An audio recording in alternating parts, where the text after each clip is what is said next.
lance l'enregistrement. Voilà. Bonsoir à tous. Donc, on est plus de 70.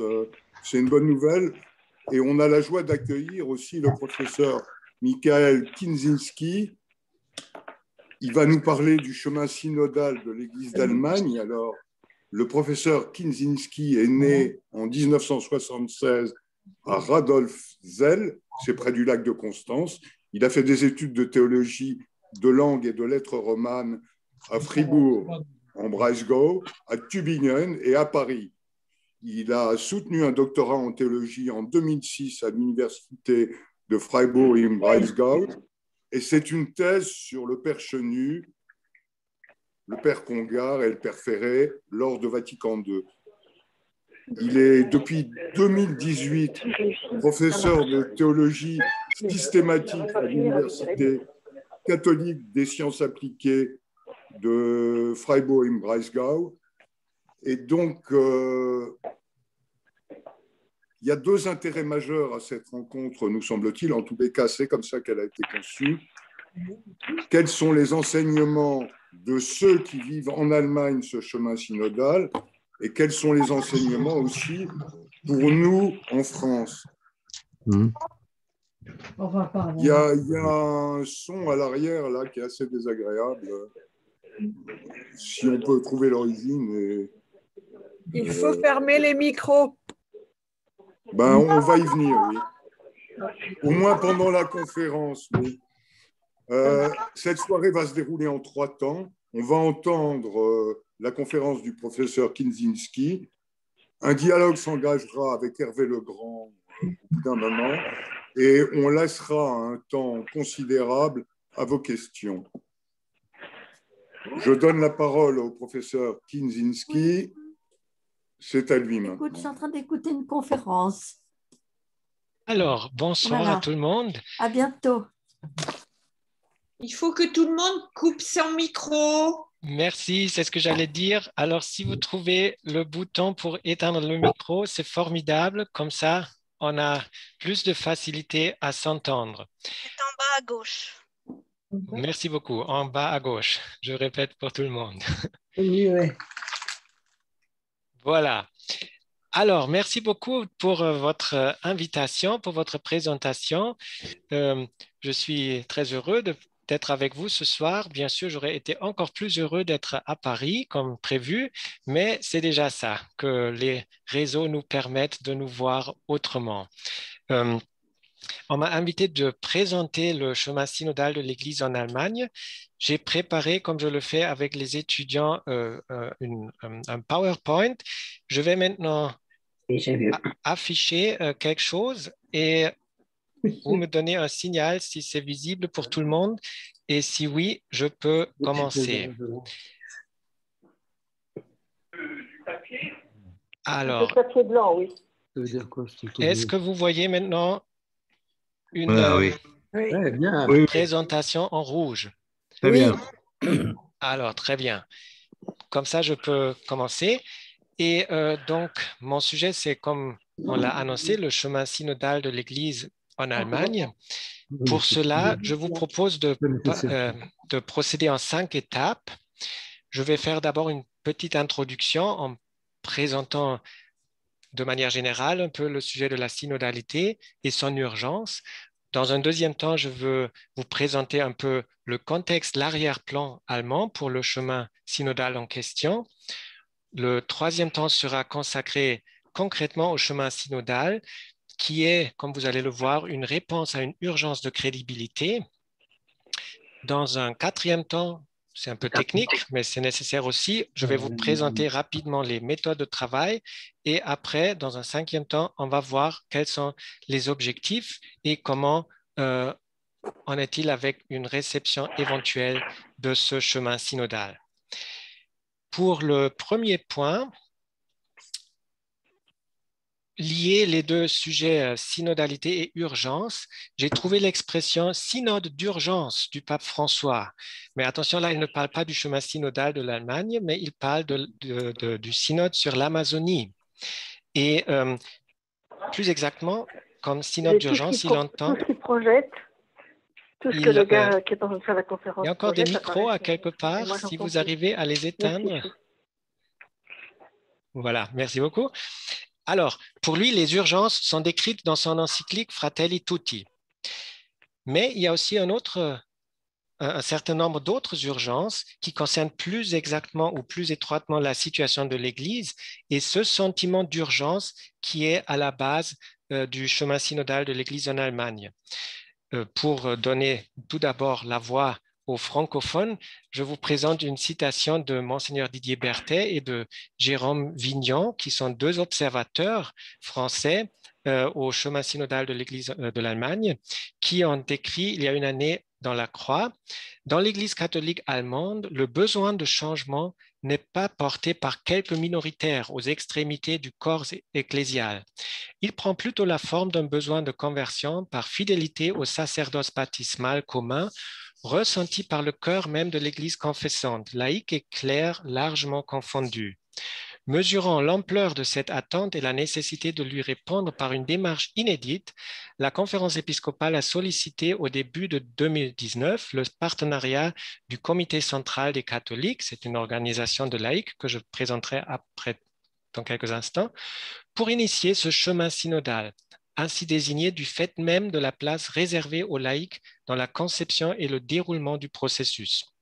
Voilà une première idée de l'urgence dont on parle quand on parle d'urgence dans ce contexte. Ceci dit, même si c'est des urgences assez bien définissables, l'Allemagne n'est pas le seul endroit au monde où on est en train d'entreprendre une démarche synodale. Vous savez tous qu'il y a eu le synode des évêques sur l'Amazonie. J'ai mis en rouge le chemin synodal en Allemagne pour montrer que c'est un peu au milieu de toute une série de processus qui se déroulent actuellement.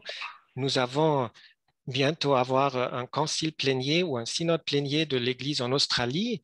Il y a quelques jours, l'Église en Irlande a décidé d'entreprendre aussi un chemin synodal, de même que l'Église en Italie. Donc, c'est un sujet qui est quand même un peu à l'ordre du jour et en 2022, il y aura le synode sur la synodalité à Rome, c'est-à-dire synode des évêques consacré au sujet même de la synodalité. Donc, il y a à la fois une urgence, vu la situation de l'Église, vu la situation de la foi aussi, mais il y a aussi tout un ensemble de démarches qui sont entreprises dans ce sens-là. Il y a quelques années, en 2015, le pape François a tenu un discours très important lors des 50 ans de l'instauration du synode des évêques dans la foulée de Vatican II.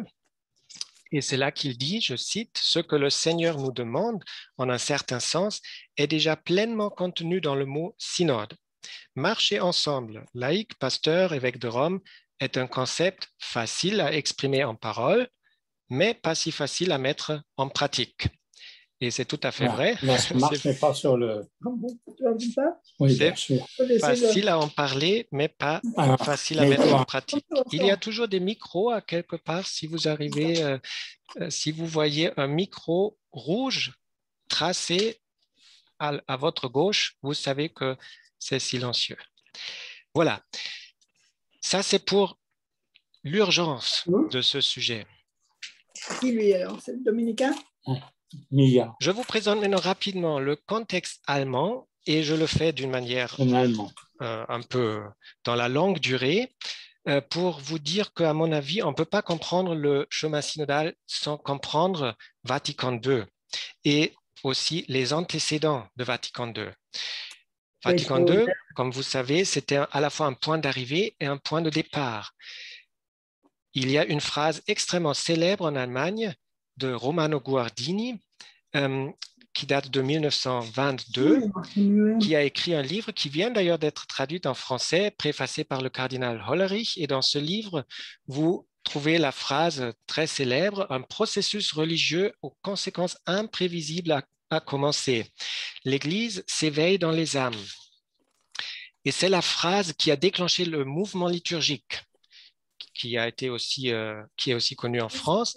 Mais en Allemagne, ce mouvement liturgique a quand même eu un impact extrêmement important sur la vie de l'Église, sur la vie des paroisses.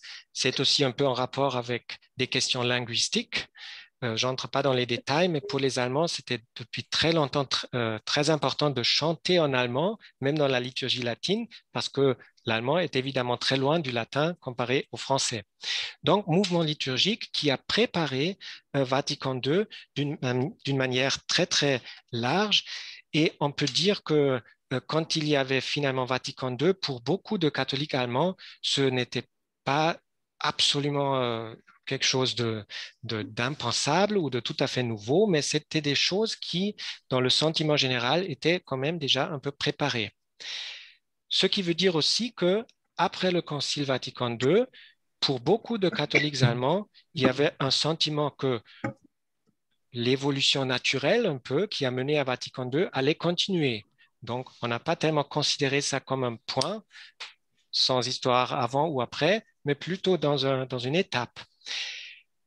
Donc, après Vatican II, point de départ pour toutes sortes d'initiatives, comme partout dans le monde. Et comme vous le savez, ces initiatives ont aussi pu créer des tensions. Je vous présente une autre page. Juste après le Concile, nous avons l'année 68 qui a marqué une certaine césure. Donc, en Allemagne, comme je viens de dire, on avait l'impression d'une évolution quasi naturelle jusqu'à Vatican II et au-delà. Et mai 68, l'année 68, est quand même marque une césure. J'ai mis l'image de Daniel Cohn-Bendit, que vous connaissez peut-être. À gauche, il est devant la Sorbonne. À droite, il est devant le micro d'Europe 1. J'ai mis Daniel Cohn-Bendit parce que je pense que vous le connaissez et parce qu'à travers sa biographie, on peut très bien montrer que mai 68 en France, ce n'est pas la même chose que mai 68 en Allemagne. Chez nous, c'est surtout les questions que les jeunes ont posées à leurs aînés. Qu'est-ce que vous avez fait pendant la dictature nazie? Ça, c'était le grand conflit de génération. D'autres conflits qui étaient plus à l'ordre du jour dans le contexte français ou francophone n'étaient pas de la même importance en Allemagne. Donc, je veux dire par là, il y avait une césure, mais une césure un peu différente que celle que vous avez certainement vécue en France. L'année 68 marque aussi l'encyclique Humanae Vitae, qui a été conçue par un grand nombre de catholiques comme une sorte d'interruption de ce parcours naturel dont je viens de parler. Et quelques semaines après, a eu lieu à Essen, dans la région de la Ruhr, grande région industrielle, le Katholikentag.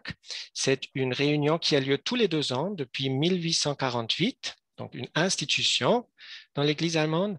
Et c'est là que s'est fait, qu'est apparue une sorte d'opposition intracatholique. C'est-à-dire, pour la première fois, lors d'un événement comme celui du Katholikentag, on n'a pas seulement entendu des discours, fait des prières ou eu des rencontres, mais il y avait des vrais conflits. On était donc en train de vivre une crise qui allait se déclencher à l'intérieur du catholicisme. Et pour répondre à cette crise, pour savoir comment l'Église a réagi à ce sentiment de crise qui allait s'instaurer, il y a, à mon avis, on peut en discuter après, des manières assez différentes comment on a vécu cette crise en France et en Allemagne. En France, il y a un livre que vous connaissez peut-être de Denis Pelletier qui parle de la crise catholique. Donc les années 70, c'est essentiellement les années de crise. En Allemagne, ce n'est pas du tout conçu comme ça, cette décennie. Pour nous, les années 70, c'est l'année du synode commun des diocèses de l'Allemagne à Würzburg. C'est-à-dire pour répondre aux urgences qui se sont manifestées après 68, les évêques et les responsables laïcs à l'époque ont déjà réfléchi à faire un synode. Ça a duré 4 ans. Vous voyez sur les images la cathédrale de Würzburg qui a été transformée en aula synodale. Et ce synode a profondément marqué la vie de l'Église en Allemagne, on peut dire jusqu'à aujourd'hui. Ce synode avait un statut canonique particulier. On était après Vatican II, mais on était avant la promulgation du nouveau droit canonique en 1983, c'est-à-dire on était un peu dans un entre-deux, et il y avait un statut canonique particulier qui prévoyait notamment le droit de vote et pour les évêques, et pour les prêtres, et pour les laïcs, avec un droit de veto épiscopal. C'était un synode qui était marqué par une très grande qualité théologique. Vous voyez en haut à droite le théologien Karl Rahner. C'est un des plus grands théologiens du XXe siècle, qui était aussi un des artisans de Vatican II, qui a ensuite contribué au synode de Würzburg. À son côté, vous voyez Karl Lehmann. À l'époque, il était un très jeune professeur de théologie ici à Freiburg, et on l'a appelé Mr. Synode parce qu'il était en quelque sorte la cheville ouvrière de cet événement qui a beaucoup œuvré dans les coulisses et aussi pour les fondements théologiques. Donc, qualité théologique. Il y avait aussi une figure emblématique qui a en quelque sorte tenu ensemble les différentes parties de l'Église catholique en Allemagne, c'était le cardinal Döpfner. Julius Döpfner était archevêque de Munich, président de la conférence épiscopale, et il était aussi à Vatican II un des 4 modérateurs. Donc, c'était vraiment le personnage clé de ce synode de Würzburg, mais aussi de manière générale de la vie catholique en Allemagne. Il est mort en 1976, c'est d'ailleurs mon année de naissance, et il est mort 3 jours après avoir signé les documents de Würzburg. Donc, ces documents sont en quelque sorte son héritage. Et pour vous montrer les décisions et les documents, j'ai ici le livre. Si vous me voyez à côté du PowerPoint, vous voyez un grand livre que j'ai ici. C'est plus de pages que les textes de Vatican II. Donc, ce synode de Würzburg a beaucoup travaillé, fait des décisions, documents très importants sur toutes sortes de sujets. Et c'était absolument déterminant pour beaucoup de dimensions de la vie ecclésiale en Allemagne. J'ai mis la photo du cardinal Lehmann, ou je dis déjà cardinal Lehmann parce que le jeune professeur Lehmann est devenu plus tard évêque de Mayence, président de la conférence épiscopale, cardinal, et il est mort il y a quelques années seulement, et on peut dire qu'il a vraiment assuré et assumé l'héritage de ce synode de Würzburg. Donc, si les Allemands parlent de chemin synodal, ils ont tout de suite dans l'oreille, il y avait déjà quelque chose, il y avait déjà le synode de Würzburg. Ces décisions et documents étaient extrêmement importants pour ceux qu'ils ont déclenchés dans la vie ecclésiale, mais il y avait aussi un certain nombre de décisions et de documents qui n'ont pas été retenus par le Saint-Siège ou par d'autres instances ecclésiastiques. Donc, si vous parlez avec des Allemands qui ont vécu cette époque, il y a toujours un peu le sentiment qu'il y a déjà eu des propositions qu'on a faites qui n'ont pas été retenues, et ça reste pour le catholicisme allemand une expérience avec laquelle il faut de toute façon compter. Donc, si nous passons maintenant au chemin synodal d'aujourd'hui, nous ne venons pas de nulle part. En même temps, le chemin synodal d'aujourd'hui est une réponse à une urgence de crédibilité. D'un côté, il reprend des sujets qui ont été déjà discutés à Würzburg.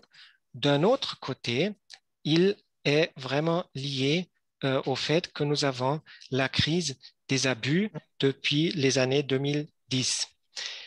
Je vais citer maintenant Johanna Beck, c'est une représentante des victimes d'abus, et lors de la dernière réunion du chemin synodal, le 4 février, elle a dit, je cite, « Au commencement, il y avait la crise des abus, et la crise des abus était dans l'Église, et l'Église était dans la crise. Ceci fut le début du chemin synodal. » Alors, vous voyez, elle utilise un langage très fort pour exprimer ce sentiment, qui est quand même un sentiment assez répandu, qu'il y a là, depuis la crise des abus, une urgence, non pas seulement de la crédibilité de l'Église en tant qu'institution, mais aussi de la foi chrétienne dans notre société. Donc, après qu'en 2010, cette crise a été, est devenue un élément dans la vie publique de l'Allemagne, pas seulement dans l'Église, mais depuis qu'elle a été déclenchée par des révélations et par la suite d'un grand nombre de révélations, l'Église allemande est donc dans une sorte de situation de crise, un mode de crise. Une première tentative d'y réagir, c'était en 2011 jusqu'à 2015, un soi-disant processus consultatif, processus de dialogue, un Gesprächsprozess initié par la conférence épiscopale, où on a essayé de mettre sur la table les problèmes, non seulement de la crise des abus, mais aussi des problèmes sous-jacents qu'il peut y avoir. On a vu que c'était un très bon début, mais ce n'était pas suffisant, ni pour répondre à la crise, ni pour mesurer l'impact de cette crise des abus. C'est pour ça que les évêques ont demandé, en 2013 déjà, un rapport aux universités de Mannheim, Heidelberg et Gießen, ce qui est devenu le rapport MHG. Donc, vous voyez les lettres des universités ou des villes universitaires en question. Et en 2018, ce rapport a été publié. Il est accessible sur le site de la conférence épiscopale et c'est un grand rapport scientifique où des chercheurs ont examiné la période entre 1946 à 2014. Ils ont examiné les documents disponibles concernant les prêtres diocésains, concernant les prêtres religieux, et ils ont constaté que dans 5,1% de ces documents concernant les prêtres diocésains et 2,1% des documents concernant les prêtres religieux, on trouve des indices que ces prêtres-là auraient abusé d'enfants et d'adolescents. Donc, ça a donné une onde de choc, vu ce chiffre quand même assez important. Et autre résultat de ce rapport, c'est que les chercheurs ont dit ce n'était pas forcément des cas isolés, mais il y a des facteurs inhérents au fonctionnement du catholicisme et qui tournent toutes autour des questions de la sexualité et du pouvoir qui ont pu favoriser beaucoup de ces incidents. Donc, suite à cette onde de choc qui a été déclenchée non seulement au sein de l'Église, mais bien sûr au-delà, la conférence épiscopale a décidé en 2019 d'entreprendre un chemin synodal en partenariat avec le Zentralkomitee der Deutschen Katholiken. Je vais vous présenter tout de suite cette organisation des laïcs. Tout d'abord, pour expliquer le nom, vous avez vu, Würzburg, je rappelle, c'est marqué sur le livre « Synode commun des diocèses en Allemagne ». C'était déjà à l'époque un statut canonique particulier. Actuellement, ce statut n'a pas pu être repris tel quel, alors on a décidé d'entreprendre un chemin synodal. Pour cela, on a par exemple pris en considération des demandes, qui ont été faites à travers le cardinal Ouellet de la part du Conseil pontifical pour les textes législatifs, mais on a aussi essayé de trouver un forum en quelque sorte où le plus de représentativité possible est faisable. Et ça a donné, voilà, ça vous voyez un peu le symbole du chemin synodal composé de beaucoup de visages. Et d'ailleurs, toutes les informations que je vous donne sur le chemin et son déroulement viennent en grande partie de ce site synodalaveg.de. Donc, tout ça, c'est publié par les responsables du chemin synodal. Et donc, pour son organisation, dans le souci d'être représentatif, on a donc dit la conférence épiscopale organise ce chemin ensemble avec le Comité central des catholiques allemands. Ces deux institutions-là sont remontent tous les deux au 19e siècle. L'Allemagne était parmi les premiers pays à avoir une conférence épiscopale en 1848 déjà. Dans beaucoup d'autres pays, je crois en France aussi, ça ne date que de Vatican II. La conférence épiscopale allemande existe depuis 1848. De même que le comité central des catholiques allemands, où on a essayé depuis, dans un contexte politique assez compliqué, de regrouper les responsables laïcs des catholiques pour travailler ensemble. Et ce comité central, on lui reproche parfois d'être un peu bureaucratique, mais ce côté bureaucratique est en quelque sorte le revers de la médaille de la représentativité, parce qu'on veut vraiment avoir une représentation, par exemple, des conseils pastoraux paroissiales ou des diocésains. On veut avoir des représentants des associations comme Pax Christi ou des organisations comme la Caritas. On veut aussi avoir des personnages de la société civile.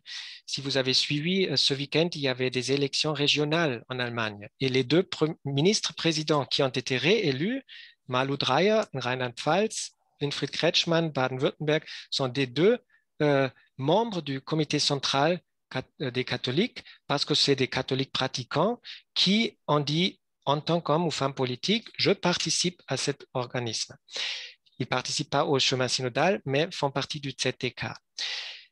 Donc, vous voyez, c'est un organisme qui essaye d'être représentatif. Et en discutant avec les évêques, ils ont trouvé la formule suivante, 230 membres pour le chemin synodal, dont tous les évêques de l'Allemagne, 69, il n'y a que 27 diocèses, donc nous avons beaucoup moins de diocèses que vous en France, mais beaucoup plus d'évêques auxiliaires, parce qu'en général, les diocèses sont assez grands.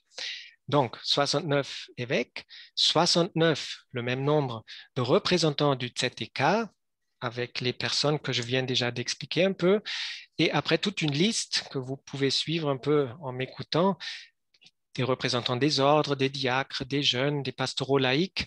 Ce point est d'ailleurs très important parce que dans la totalité des paroisses en Allemagne, il n'y a pas seulement le prêtre ou éventuellement le diacre, mais il y a aussi des laïcs salariés.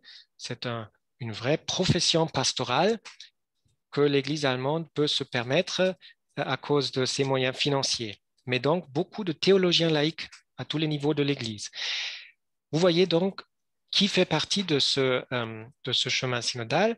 Il y a 18 observateurs œcuméniques et internationaux, dont Monseigneur Berthet que je viens et Monsieur Vignon, que j'ai déjà cité en début de cette conférence, pour montrer le souci de ne pas rester dans une bulle allemande, mais de rester en contact avec les pays, notamment les pays autour, mais aussi d'autres pays catholiques. Les catholiques allemands ont beaucoup de contacts envers l'Église en Amérique latine, par exemple. Donc, une certaine dimension internationale qui a été essayée d'être mise en œuvre. Pour que vous ayez une idée à quoi ça ressemble, ça c'est une photo prise en haut à Francfort, où ce chemin synodal fait ses réunions plénières. Ça, c'est une réunion restreinte pendant la pandémie, mais l'ordre des tables reste toujours la même. Et vous voyez, c'est un détail assez important, ou deux détails importants. Contrairement à Würzburg, on n'est pas dans une église, c'est un détail. Autre détail, les délégués sont assis par ordre alphabétique. Donc, il n'y a pas un banc pour les évêques, un banc ou une table pour les prêtres, une table pour les laïcs, et ainsi de suite, mais on les a mis par ordre alphabétique. Et à droite, la grande photo, vous voyez un peu à quoi ça ressemble quand il n'y a pas la pandémie et quand on peut discuter autour d'un café, ce qui est d'ailleurs une dimension absolument essentielle, je pense, pour la vie synodale, et ça complique pas mal les choses qu'aujourd'hui, ces discussions-là ne sont pas possibles.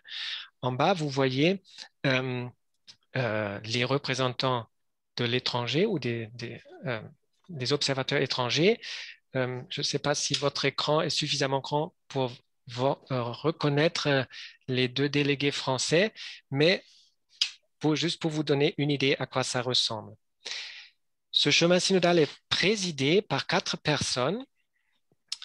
En gros, c'est le président et le vice-président de la conférence épiscopale et le président et la vice-présidente du comité central des catholiques. Vous voyez à gauche, lors de la première réunion plénière, le cardinal Reinhard Marx, qui était à l'époque président de la conférence épiscopale. À sa droite, vous voyez le professeur Sternberg, qui est président du ZDK. À droite, vous voyez Monseigneur Franz Josef Bode, évêque d'Osnabrück, et tout à la gauche, sur la photo, vous voyez Madame Karin Kortmann, qui est vice-présidente du ZDK. Et sur la photo à droite, c'était il y a 4 semaines, déjà sous des conditions corona, avec beaucoup d'écart, mais c'est un écart physique et pas spirituel. Vous voyez Monseigneur Georg Betzing, qui est depuis un certain temps successeur du cardinal Marx à la tête de la conférence épiscopale. Donc, voilà un peu pour à quoi ça ressemble. Maintenant, il y a des réunions plénières où on discute de toutes sortes de sujets, mais il y a surtout 4 forums synodaux qui travaillent entre les réunions plénières. Et les sujets qui sont traités ou qui ont donné le titre à ces forums sont les suivants: pouvoir et séparation des pouvoirs dans l'Église, on pourrait aussi dire gouvernement de l'Église. Je traduis là, ce que vous voyez, c'est la traduction plus ou moins exacte. Deuxième forum, mode de vie sacerdotale aujourd'hui. Troisième forum, femmes dans les munérats et ministères dans l'Église. Et 4e forum, la vie dans des relations qui réussissent, vivre l'amour dans la sexualité et le partenariat. Donc, tout un ensemble de questions. Je vais revenir sur ces sujets dans un instant. Mais maintenant, juste pour vous expliquer comment on travaille. Donc, on travaille en réunion plénière et en forum. Bien sûr, ce chemin synodal a lieu non seulement dans une crise, comme je viens de la décrire, déclenchée par la crise des abus, dans une situation d'urgence, mais elle a lieu dans un contexte où l'Église, de toute façon, vit toutes sortes de changements. Nous avons en Allemagne actuellement dans beaucoup de diocèses des restructurations de paroisses, comme vous les connaissez aussi en France. Donc, je veux dire par là que il y a certes le chemin synodal, mais il y a aussi la vie normale, en quelque sorte, des diocèses qui continuent, la vie catholique normale qui continue et qui préoccupe déjà pas mal beaucoup de catholiques. Donc, le chemin synodal est traversé par toutes ces questions et en même temps, il n'est pas toujours au centre de l'intérêt des catholiques sur le terrain parce que, de toute façon, l'Église est dans une transformation générale.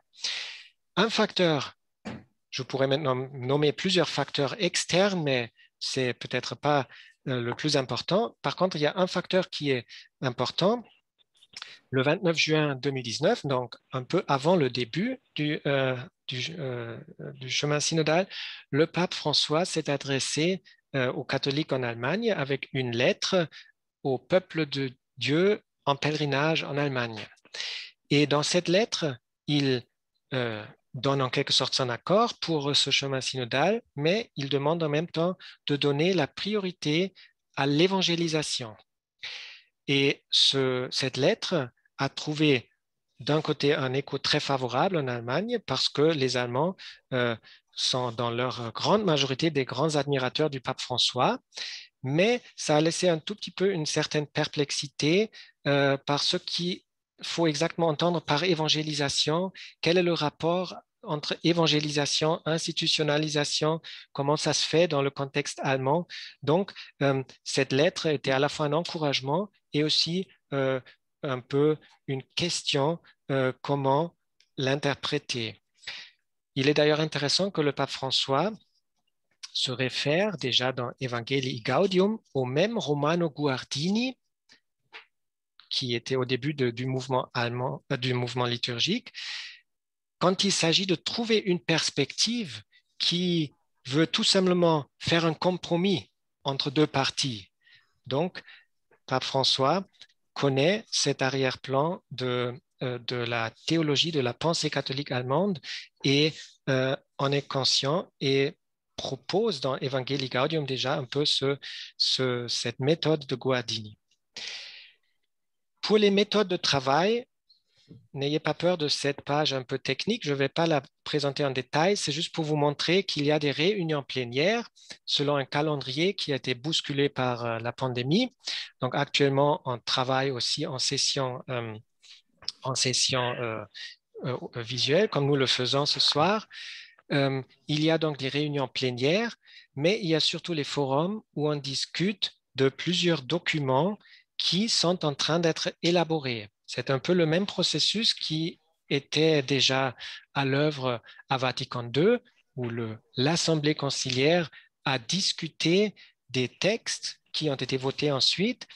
Et c'était aussi le même processus à l'œuvre lors du synode de Würzburg dans les années 70.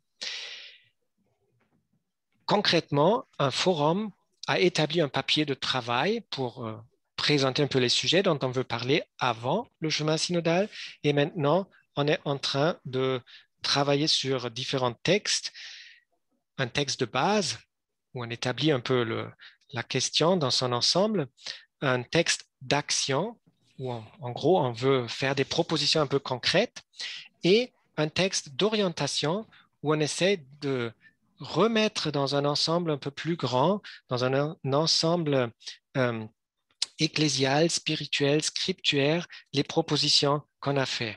Donc, on ne veut pas seulement faire une proposition très brusque, mais on veut la placer dans son contexte théologique et ecclésial.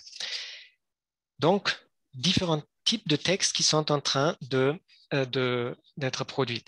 Et je vous présente maintenant ce sur quoi ces forums ont déjà travaillé jusqu'ici.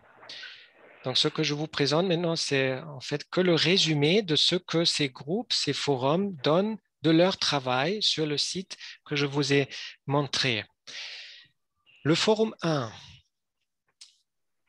travaille sur les questions suivantes. Quel peut être le fondement théologique pour une réforme des structures du pouvoir? Quels développements concrets sont possibles et nécessaires non seulement pour éviter des abus de pouvoir, mais aussi pour que la mission de l'Église dans la société actuelle ne soit pas limitée? Ceci inclut, toujours selon ce forum, une articulation entre la réflexion sur l'écriture et la tradition, sur les signes des temps, sur le sensus fidei, sur l'Église comme sacrement, c'est-à-dire signe et instrument, et sur un pluralisme légitime au sein de l'Église, ce dernier nécessitant une culture de conflit avec des critères et des structures. On retient dans ce forum une réflexion sous-jacente concernant le rapport entre évangélisation, droit canonique et société. On part de l'observation que les termes même de pouvoir ou de séparation de pouvoir n'ont pas la même signification dans le droit canonique au sein de l'Église et dans le langage politique, le langage de tous les jours. Donc, c'est déjà un travail de traduction en quelque sorte. Et pour des propositions concrètes, il y a deux pistes. Il y a une piste qui consiste à explorer le cadre offert par le droit canonique actuel. Et l'autre piste, c'est en quelque sorte poser la question si ce cadre ne devrait être pas repensé d'une manière ou d'une autre pour mieux correspondre à la mission de l'Église. Donc voilà, c'est de ça qu'on parle dans ce premier forum. Ils sont à un stade intermédiaire avec un texte qui est en train d'être retravaillé et discuté par la réunion plénière. Le forum 2 sur l'existence des prêtres, c'est subdivisé en 4 groupes de travail. Dont un groupe travaille sur les blessures occasionnées par les abus. Un autre groupe travaille sur la sacramentalité de l'Église et la mission des baptisés, ce qui inclut la question de l'inculturation de la prêtrise, à l'instar des discussions lors du synode amazonien, où c'était aussi une des questions discutées. On travaille dans un autre groupe à l'existence du prêtre, ce qui inclut la question de quel prêtre l'Église aurait besoin aujourd'hui. Et il y a un groupe qui parle de la pastorale des vocations et la formation pour le presbytérat. Ce dernier groupe travaille d'ailleurs aussi la question comment les prêtres peuvent être formés ensemble pour mieux travailler ensemble avec les diacres et les assistants pastoraux laïcs qui, comme je vous ai déjà dit, sont très nombreux et qui existent dans toutes les paroisses. Donc, un grand assemblage de sujets. Et bien sûr, dans ce forum, on parle aussi du célibat sacerdotal, qui est en quelque sorte un sujet transversal. Troisième forum, sur les femmes et les ministères. Là aussi, on a 3 groupes de travail, donc on s'est subdivisé. Un premier groupe travaille sur la question de la participation des femmes au ministère sous les conditions du droit canonique actuellement en vigueur. Alors, autrement dit, on veut explorer les possibilités qui existent déjà. C'est un peu technique, mais derrière cela, il y a quand même aussi des questions qui ont une certaine histoire. Par exemple, le synode de Würzburg avait déjà permis aux laïcs de faire la prédication, l'homélie pendant l'Eucharistie, ce qui n'est plus possible aujourd'hui. Donc, vous voyez que toutes ces questions ont déjà une certaine histoire. Il y a un groupe qui travaille sur l'anthropologie des sexes et les questions liées au genre. Et un troisième groupe examine l'argumentation théologique concernant la participation des femmes à l'ordre sacramental, autrement dit au diaconat et aux autres ministères ordonnés. Dans ce groupe, on parle actuellement surtout de la conception théologique qu'on se fait de la Representatio Christi et le degré d'autorité des énoncés magistériaux à ce sujet. Ces questions sont, dans ces questions, on remarque peut-être 2 particularités allemandes. Premièrement, vu que nous avons à peu près le même nombre de protestants que catholiques en Allemagne, des jeunes femmes catholiques, par exemple, voient très naturellement des femmes pasteurs dans l'Église protestante qui a une paroisse aussi grande que sa propre paroisse catholique juste à côté. Donc, c'est une question qui est quand même assez visible, disons, en Allemagne. Et dans ce contexte, il y a aussi des groupes de femmes qui font actuellement des manifestations pour soutenir le débat et pour revendiquer aussi une égalité plus grande entre hommes et femmes dans l'Église. Donc, c'est une question qui est suivie d'assez près aussi en tout cas par quelques médias. En tout cas par les médias qui s'y intéressent. Mais on a par exemple déjà eu ce genre de questions dans la Tagesschau, c'est notre 20h le soir, donc c'est pas que c'est juste dans une bulle catholique qu'on en discute. Dernier point, dernier forum, partenariat et sexualité, où on a déjà élaboré quelques propositions, aussi des propositions alternatives. Donc, ça montre que ce groupe n'est pas encore absolument d'accord. Bien au contraire, il y a apparemment des tensions dans ce groupe sur des questions concernant la sexualité. Parmi les nombreuses questions qui sont débattues dans ce forum, on peut identifier 2 comme particulièrement importantes et aussi visibles, si vous voulez. C'est les relations de couple en dehors du mariage et la manière comment on traite des personnes homosexuelles au sein de l'Église. Pour conclure cette présentation d'un grand nombre de sujets, je veux retenir l'attention sur le fait que ces points sont bien sûr distingués, mais ils sont en rapport les uns aux autres. Donc, il y a un rapport entre toutes ces questions. Je rappelle le diagnostic fait par les chercheurs du rapport MHC qui ont dit qu'il y a des raisons systémiques au sein de l'Église pour que certaines choses ont pu se passer. Donc, ces questions sont distinctes et en même temps sont unies. Ou en tout cas, il y a une unité derrière ces questions en quelque sorte. Donc, vous voyez donc un grand nombre de sujets et je ne vais pas vous entrer maintenant dans les détails de tous ces livres, mais pour vous montrer que derrière toutes ces questions, il y a une grande réflexion et une grande discussion à tous les niveaux de l'Église. Bien sûr, pas tous les catholiques sont impliqués dans ces discussions, mais pour ne prendre que la théologie, nous avons un grand nombre de livres sur toutes sortes de sujets qui sont discutés lors du chemin synodal. Il y a aussi des livres qui sont consacrés exprès au chemin synodal avec des prises de position de participants, de personnages de la vie publique, de la vie de la société. Donc, c'est très abondante la littérature qu'on trouve déjà à toutes ces questions. Voilà, je vous montre ça juste pour montrer qu'il y a vraiment beaucoup de discussions. Maintenant, on passe au dernier point, les objectifs et leur avenir institutionnel. Je nomme 3 aspects. Un premier aspect, c'est la question du statut canonique, non seulement du chemin synodal, mais aussi et surtout de la réception éventuelle des propositions qu'il fait. J'ai déjà dit que le chemin synodal ne fait pas de décision. Ce n'est pas au chemin synodal de décider, mais de faire des propositions et de faire des résolutions. Si ces propositions et ces résolutions concernent le droit particulier, c'est-à-dire le domaine des évêques diocésains, le chemin synodal propose alors à la conférence épiscopale et à chaque évêque diocésain d'adhérer à ces résolutions.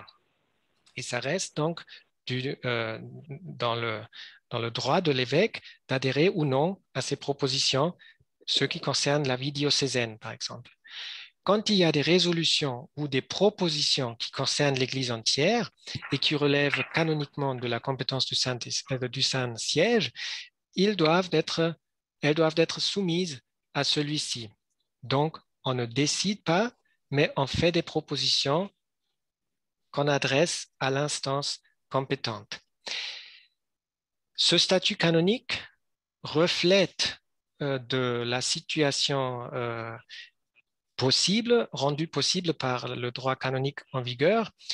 Il y a toute une discussion autour de ce statut canonique. Par exemple, le canoniste de Tübingen, Sven Anut, dit avec ces 2 possibilités-là, c'est à craindre que les propositions qui ne soient pas retenues créent beaucoup de déceptions. Donc, Anut est assez sceptique. Il y a une autre voix de Michael Seewald, c'est un professeur de théologie à Münster, qui parle d'un double choix cornélien, eine doppelte Zwickmühle. Il dit, si le chemin synodal voulait répondre aux attentes d'une majorité des catholiques allemands, et ne serait-ce qu'en partie, il entrerait en conflit avec Rome, selon Seewald. Et toujours selon Seewald, en même temps, plus les décisions du chemin synodal deviennent concrètes, plus il sera difficile d'en convaincre les évêques minoritaires qui s'y refusent. Donc, difficulté de la réception canonique. Un deuxième point, vous l'avez deviné, derrière toutes ces questions débattues, il y a une grande série de questions ecclésiales et ecclésiologiques. Donc, ce n'est pas seulement des questions de détail, mais vu que toutes ces questions sont liées entre elles, vu qu'elles ont un rapport avec l'évolution de la société, vu qu'elles ont un rapport avec le souci de l'évangélisation, il y a beaucoup de questions ecclésiales et ecclésiologiques qui s'entremêlent ici. Par exemple, quel est le rapport Église-monde qui est derrière toute cette entreprise? Quel est aussi le rapport entre la théologie ou le dogme, si vous voulez, et la pastorale? Parce que d'un côté, il faut bien sûr éviter un pragmatisme qui ne se soucie pas de la réflexion théologique. En même temps, on ne peut pas tout simplement donner une réponse académique à une question pastorale. Donc, de manière sous-jacente, vous voyez ici des grands enjeux pour la vie de l'Église. Il en est de même pour le rapport entre les églises locales et l'Église entière. parce qu'il est clair que les Allemands ont nullement envie de créer leur propre église ou de rester entre eux, mais ils sont très conscients qu'ils font partie d'une église mondiale, d'une église catholique, c'est-à-dire qui est composée de beaucoup d'églises locales qui sont en lien étroit, qui sont aussi en lien étroit avec le pape. Donc, la question se pose comment on fait avec ces questions qui se posent dans le contexte allemand, comment on peut les intégrer dans une discussion ecclésiale plus large. Et troisième enjeu, qui n'est pas le moindre, c'est l'enjeu exprimé par Vatican II. Quel est le rapport entre l'Évangile et les signes des temps? Vatican II, dans sa phrase, dans sa constitution pastorale très célèbre, a dit il faut scruter les signes des temps à la lumière de l'Évangile. Tout le monde est d'accord là-dessus, mais dans la pratique, ce n'est pas si facile que ça, parce qu'il faut, par exemple, se poser la question de quelle structure a-t-on besoin pour pouvoir lire les évangiles? Qu'est-ce qu'on fait si on a lu les signes des temps à la lumière de l'évangile? Si on découvre quelque chose, comment on peut intégrer ça dans une vue ecclésiale plus grande? Et quand on veut rendre visible avec le pape François la joie de l'évangile, Evangelii Gaudium, il faut bien voir aussi que dans une situation de crise et dans une situation d'urgence, c'est quand même beaucoup moins facile que s'il n'y avait pas de crise ou d'urgence. Donc, beaucoup de questions pour toutes les dimensions, pour tous les niveaux de la vie ecclésiale.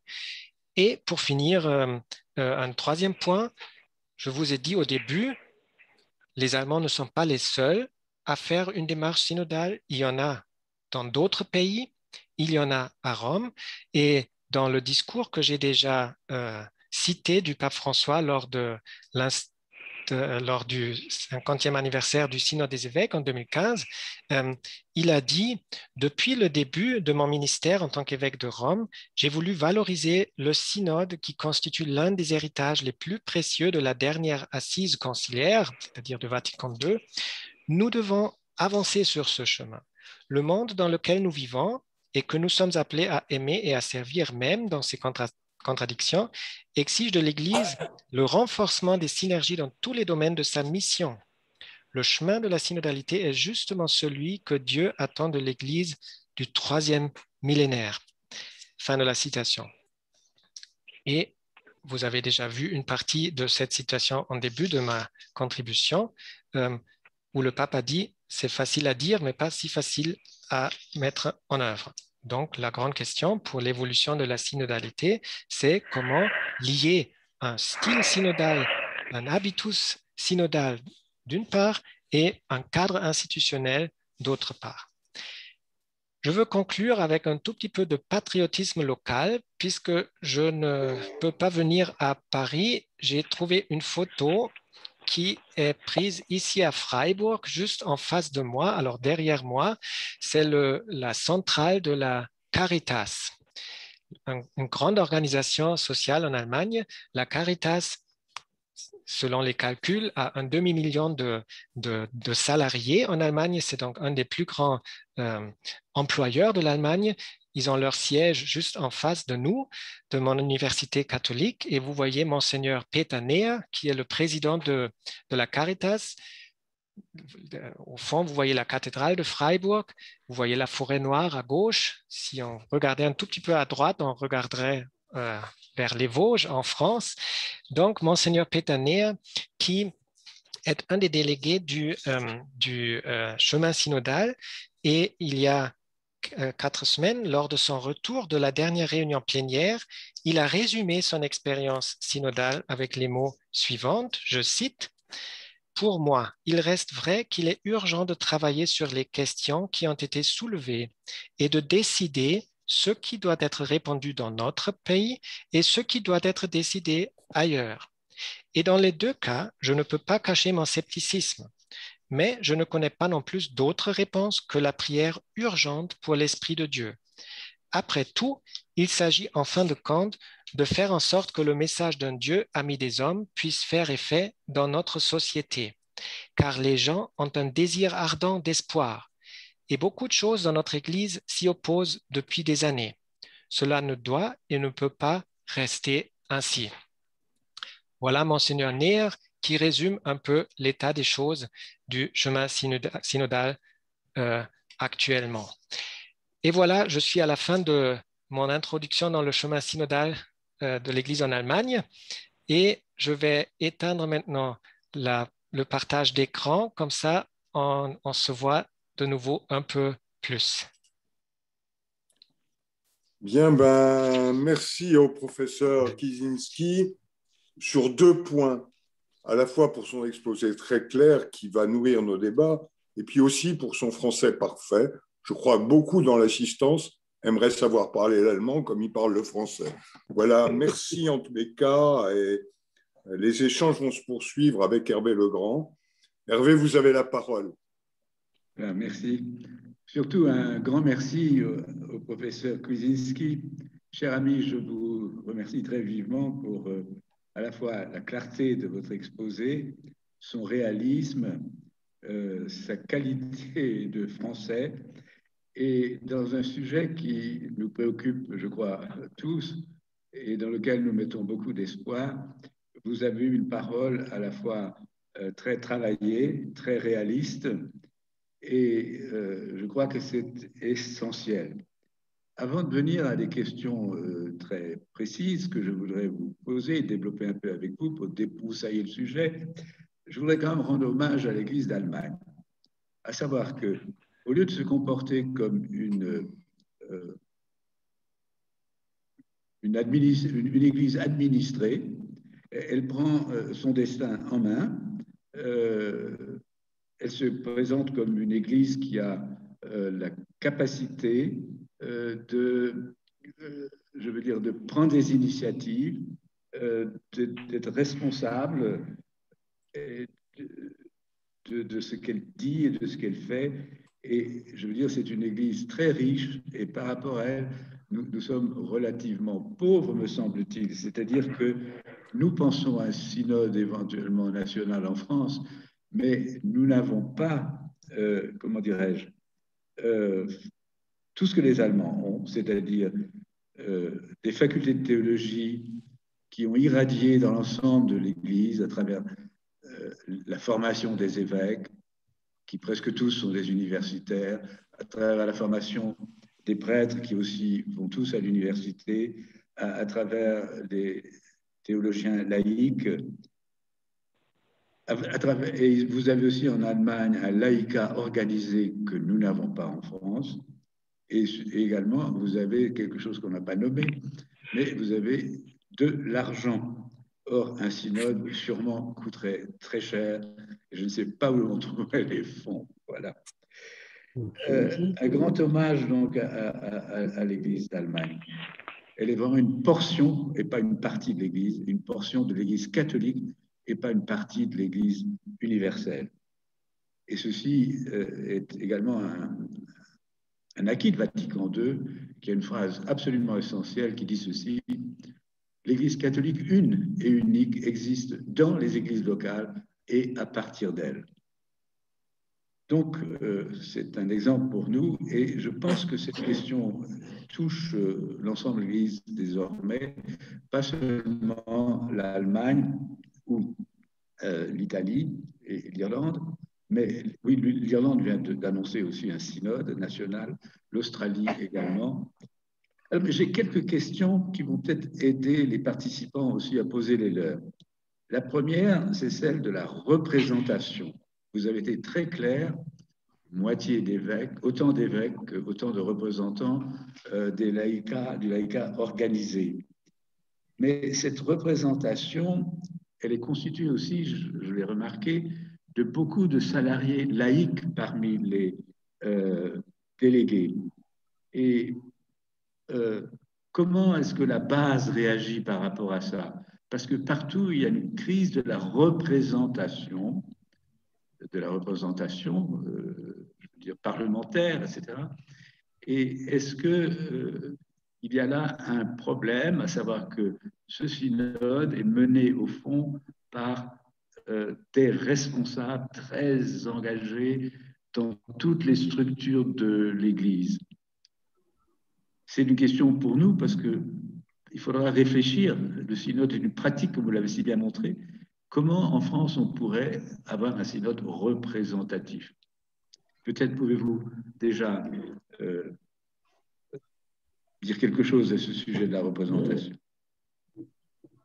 Oui, alors merci d'abord pour vos réactions et aussi pour la mise en rapport avec le contexte français. Merci pour cette question qui est selon moi une vraie question.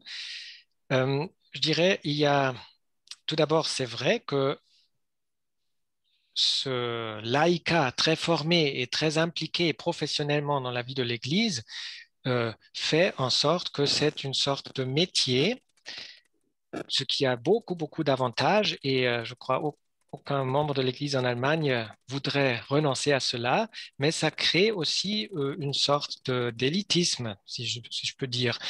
Et je dirais, pour une urgence comme celle dans laquelle on fait le chemin synodal, c'est en quelque sorte inévitable.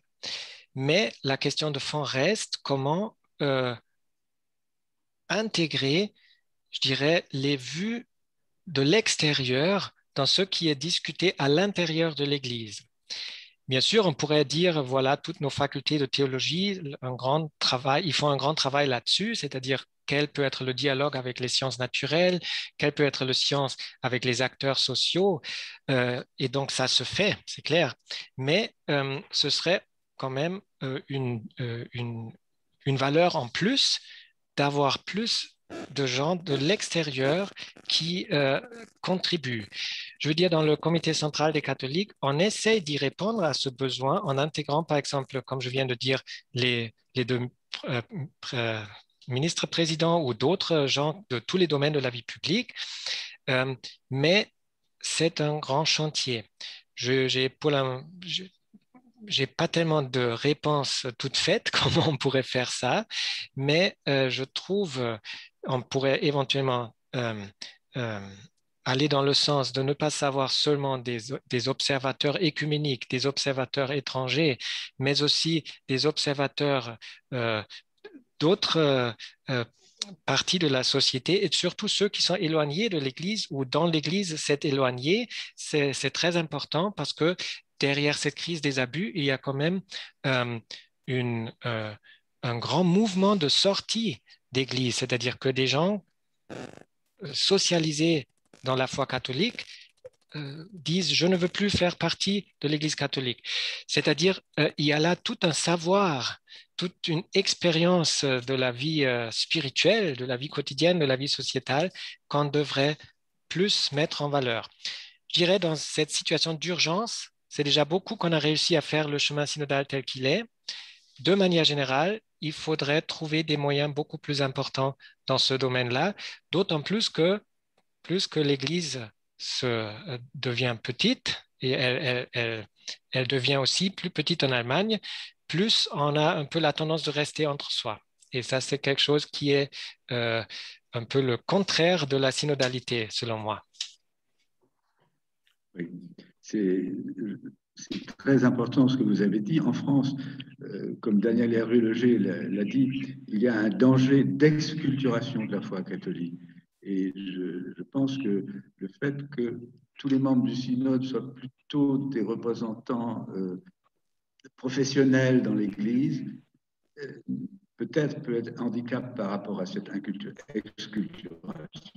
Je voudrais prendre une autre question, beaucoup plus importante et intéressante et qui peut nous préparer à l'avenir, c'est la gestion des conflits, parce que de fait, il y a des conflits entre les évêques, le cardinal Wölki, par exemple, ou un évêque de Bavière avec lui, ne sont pas du tout dans la ligne de l'ensemble de l'épiscopat. La gestion également des conflits dans le synode même, entre groupes, et également, par exemple, la gestion pour les groupes particuliers, je pense aux femmes en particulier, qui récemment ont affiché à la porte de toutes les églises une espèce de papier comme Luther l'avait fait pour qu'on leur reconnaisse leur pleine citoyenneté dans l'Église catholique, si je puis dire. Comment on gère ces conflits? Alors, il y a parmi les participants 2 personnes que je n'ai pas nommées. Ce sont 2 accompagnateurs spirituels, un jésuite, ancien rédacteur en chef de Radio Vatican, section allemande, et une femme qui ont justement la mission de soulever la dimension spirituelle derrière les discussions, ce qui peut être un facteur assez important d'entrer dans une dynamique synodale et de culture de conflit, je dirais. Quand je dis culture de conflit, c'est quand même un défi, disons, majeur qui ne concerne pas seulement le chemin synodal, mais je dirais ça, c'est un défi pour l'ensemble de l'Église. Je crois que nous devons apprendre à avoir une culture de conflit. Quand je vous ai parlé beaucoup du synode de Würzburg, parce que selon moi, dans les années 70, il y avait ce forum qui a pendant assez longtemps permis aux Allemands ou aux catholiques allemands de se comprendre entre eux parce qu'on avait les mêmes textes de référence, on avait la même expérience synodale et ce genre de facteur de cohésion, c'est très important. De même que, par exemple, le cardinal Lehmann était pour l'Église en Allemagne un élément de cohésion extrêmement important qu'on ne peut absolument pas sous-estimer. Donc, il faut, d'une manière ou d'une autre, apprendre une culture de conflit. Et je crois qu'il ne faut pas seulement juger le chemin synodal pour telle ou telle proposition qu'il peut faire ou qu'il ne peut pas faire, mais aussi s'il arrive à en quelque sorte déclencher une évolution dans ce chemin vers une culture de conflit, de discussion. Pour moi, et j'ai commencé par la spiritualité parce que pour moi, c'est aussi une question spirituelle qu'on ne discute pas en échangeant seulement des opinions, mais qu'on essaie vraiment de trouver des réponses. Ça, c'était une réponse un peu générale. Pour les conflits concrets, je dirais on n'est même pas à mi-chemin du chemin synodal et on ne sait pas encore pour toutes sortes de conflits comment on peut les résoudre. Les différences d'opinion entre les évêques, par exemple, c'est certainement un enjeu où il faut tout simplement discuter. L'intégration des voix de femmes, il y a beaucoup de tentatives de dialogue ou de processus de dialogue qui sont faits. Tout ça, c'est très important. Je dirais dans ces dialogues, il y a 2 choses. La première chose, c'est la transparence, qu'on est ouverte les uns envers les autres et qu'on cherche aussi de répondre aux questions sous-jacentes. Ce n'est pas seulement des questions factuelles, telle ou telle décision prise ou qui n'est pas prise, mais comment aller un peu dans le fondement, dans le soubassement des questions pour trouver là éventuellement des manières peut-être aussi nouvelles de répondre aux sujets conflictuels. Je comprends cela, mais parler de culture conflictuelle dans les rapports avec le Saint-Siège et une Église nationale, c'est quand même tellement nouveau. Le Saint-Siège est habitué à être obéi et le conflit est résolu par des voies légales, canoniques, etc. Et les questions étaient tabous beaucoup de questions toutes les questions qui sont soulevées dans les 4 grandes questions étaient des questions dont on ne pouvait pas parler librement, pour commencer. Et deuxièmement, avoir une culture de conflit avec le Saint-Siège à cette occasion, j'aimerais que vous développiez un tout petit peu pour éviter dans les discours généraux le danger de l'Église nationale, que je ne crois pas, mais qui sera facilement évoqué pour justement ne pas prendre au sérieux ce type de relation. Voilà, on va avoir un schisme, on va avoir des églises nationales. Les églises nationales sont toujours soumises aux États ou aux politiciens. Donc, culture de conflit avec le Saint-Siège, danger d'Église nationale auquel je ne crois pas. Comment vous réagissez à ça? Alors, quand je parle de culture de conflit, j'ai pris un terme qui est beaucoup utilisé dans la société à tous les niveaux. Ce n'est pas un terme théologique à la base, mais c'est un état d'esprit en quelque sorte auquel les Allemands sont habitués de trouver une Konfliktkultur, de chercher de travailler ensemble. C'est pour ça que j'ai utilisé ce terme. Je ne connais pas exactement sa signification ou ses consonances en français. Pour moi, c'est tout simplement un terme que je reprends, disons, de la vie de tous les jours et que je trouve est un terme de bon sens qu'on peut aussi appliquer à l'Église. En ce qui concerne maintenant la culture de conflit à l'intérieur de l'Église, surtout entre les églises locales et l'Église entière, alors là, je dirais, il y a un facteur que je n'ai pas explicité, mais c'est que l'Église en Allemagne a beaucoup de contacts avec beaucoup d'autres églises locales. J'ai parlé de la Caritas, je n'ai pas parlé des œuvres comme Misereor ou d'autres qui travaillent étroitement avec d'autres églises locales. Et les Allemands cherchent toujours un peu ailleurs les réponses à leurs questions, c'est-à-dire on tourne le regard vers les Philippines ou vers l'Afrique du Sud pour trouver des idées. Alors donc, je veux dire, il n'y a pas seulement les églises locales et le Saint-Siège, il y a aussi les églises locales entre elles. Et pour ce qui est les rapports avec l'Église entière, avec le Saint-Siège, à mon avis, là aussi, en gros, sans le souci de compréhension que le pape demande de tous les membres de l'Église, on va rester un peu dans une situation conflictuelle. Il faut entrer dans une logique de compréhension, les uns pour les autres. Alors, avant de donner la parole à tous nos auditeurs qui souhaitent évidemment poser des questions, j'ai une petite réserve, c'est-à-dire quand je vois le nombre de sujets à traiter, leur complexité, je me demande s'il n'y a pas dans la méthode de travail une erreur. Un proverbe français dit « qui trop embrasse mal étreint ». Pour qu'un synode arrive à des décisions, même seulement à des propositions, je crois qu'il ne peut pas embrasser tant de questions. Je pense par exemple à l'item, la sexualité.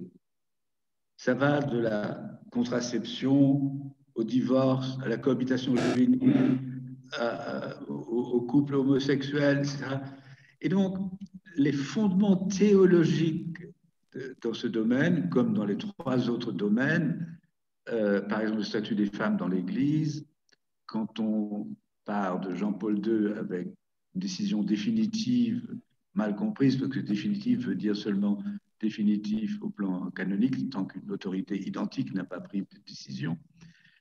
Donc, ma question est celle-ci, je voudrais avoir votre sentiment là-dessus, et ça pourrait être une leçon si on entreprenait quelque chose en France. Est-ce qu'il faut embrasser tant de sujets? Et si on embrasse si large, est-ce qu'on va pouvoir vraiment avoir des résultats fondés et sérieux? Les Allemands sont toujours sérieux, je le sais. Mais enfin, voilà. Trop de sujets, trop complexes à traiter en même temps. Est-ce que la méthode de travail allemande va réussir? Voilà ma question. Alors, pour être honnête, je n'ai pas de réponse à cette question. Je pense que premièrement, les sujets, même s'ils sont à distinguer, c'est des sujets qui sont liés entre eux.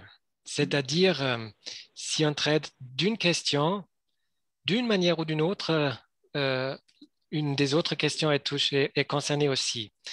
Donc, selon moi, c'est extrêmement difficile de départager les points tout en gardant en tête qu'il y a quand même un ensemble de questions qu'on ne peut pas absolument séparer. Je resterai peut-être un tout petit peu plus optimiste que vous là-dessus parce que je vous montre encore une fois les documents de Würzburg, ça fait 1000 pages. Si vous prenez à côté les documents de Vatican II, ça fait moins. Alors, je veux dire, tout est une question, naturellement, comment on peut travailler ces questions.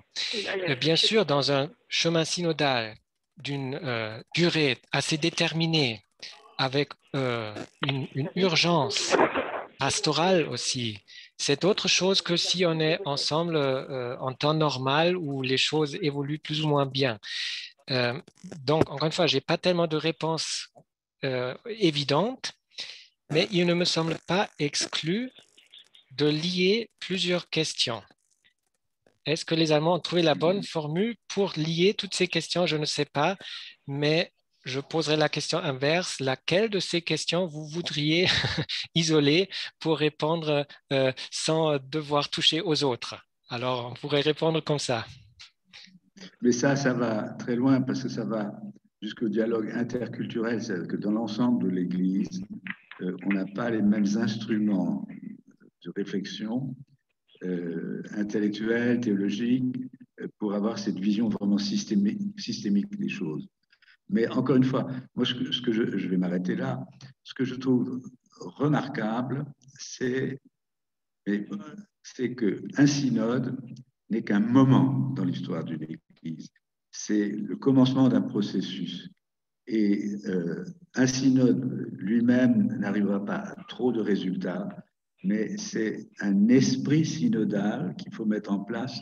Mais on ne peut pas mettre l'esprit en place si on ne passe pas à la pratique réelle avec le prix qu'il faut payer pour institutionnaliser les choses, amener les catholiques à se parler ensemble, les amener à avoir une culture, oui, de débat et aller de l'avant dans un rapport interne à la fois dans l'Église, mais aussi avec la société ambiante. Je crois qu'il est temps, il reste à peu près une quarantaine ou cinquantaine de minutes jusqu'à 9 heures, que nos auditeurs prennent la parole. Je donne donc la parole à François Ellenbein.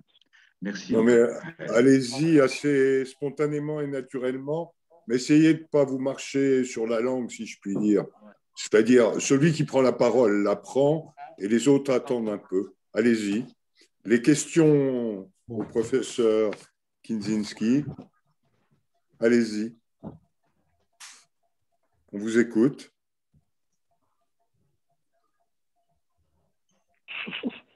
Le sujet est tellement vaste et tellement riche, comme l'a relevé Hervé, qu'il faut un petit temps d'incubation peut-être, mais...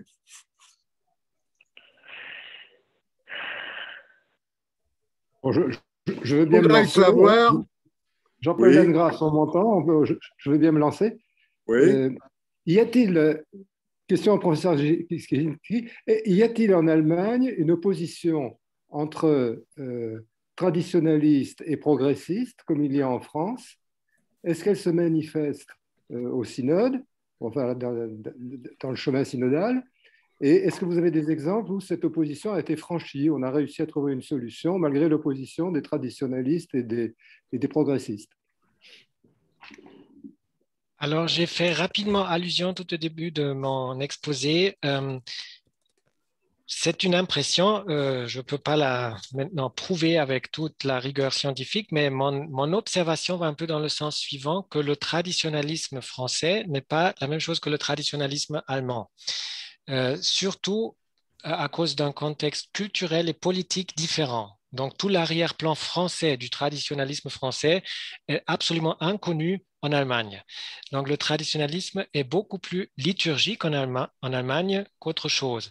Et là encore, comme je vous ai dit, je crois qu'on peut résumer un peu les recherches historiques dans ce sens-là, que il y avait eu certes aussi des gens nostalgiques de la liturgie et d'avant Vatican II, mais ça a été préparé, notamment à travers la musique, à travers une participation des fidèles qui était assez répandue. Donc, le traditionnalisme allemand est autre chose. Là où il s'exprime en termes théologiques ou en termes, disons, de position doctrinale, bien sûr, c'est là qu'on a des discussions assez profondes. On essaie justement d'intégrer toutes ces voix aussi dans la représentativité. Il y a quelques membres du chemin synodal qui ont dit qu'ils ne veulent plus participer. Je n'ai pas de chiffres sous la main maintenant, mais il y a en quelque sorte parfois des échecs de compréhension mutuelle, mais je dis ce n'est pas un phénomène qui prend beaucoup d'ampleur. Du côté des progressistes, si on peut dire comme ça, c'est aussi un peu différent. Je dirais beaucoup de gens qui revendiquent des réformes aussi parmi les femmes ne se considéreraient pas comme des progressistes, mais qui diraient, alors voilà, il y a des choses qui ont été préparées par Vatican II, par le synode de Würzburg, qui résultent en quelque sorte de nos relations amicales avec les protestants. Donc, ils ne voient pas tellement ça comme une sorte de quelque chose de révolutionnaire. Voilà, pour situer un peu les choses dans le contexte. Une autre question?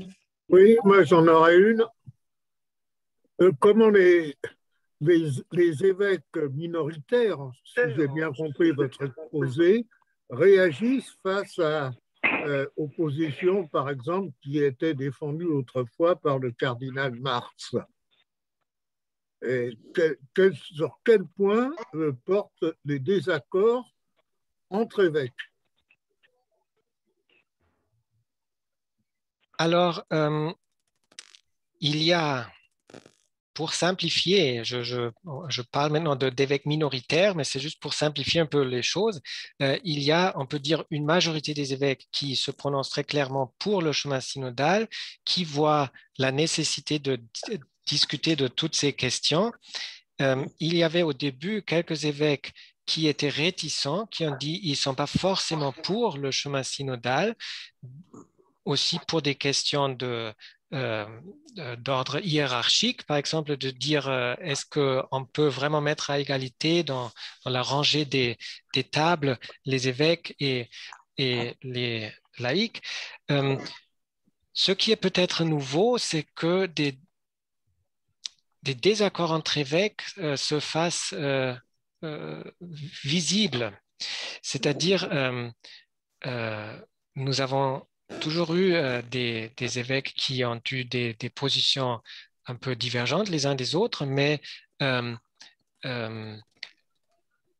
tellement de contradictions publiques. Et ça, c'est peut-être quelque chose de nouveau.